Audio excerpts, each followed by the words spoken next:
Menurut laporan pasukan pertahanan Israel atau IDF, setidaknya ada 65 rudal yang diluncurkan Hizbullah dari Lebanon ke Israel Utara pada Jumat 19 Juli 2024.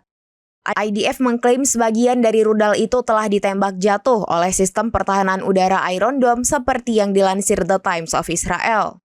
Serangan tersebut langsung dikonfirmasi oleh Hizbullah.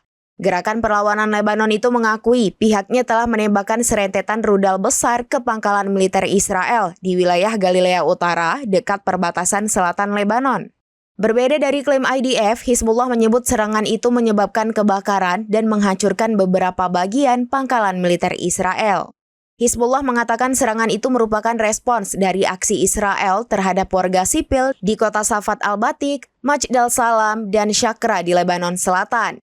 Tak hanya rudal Hizbullah, drone kelompok perjuangan Yaman Houthi juga menghantam Israel, tepatnya di Tel Aviv. Drone itu diketahui melaju dari arah laut menuju Tel Aviv dan akhirnya menabrak sebuah bangunan di persimpangan Jalan Ben Yehuda dan Jalan Shalom Aleichem dekat Kedutaan Besar Amerika sehingga menimbulkan ledakan dahsyat.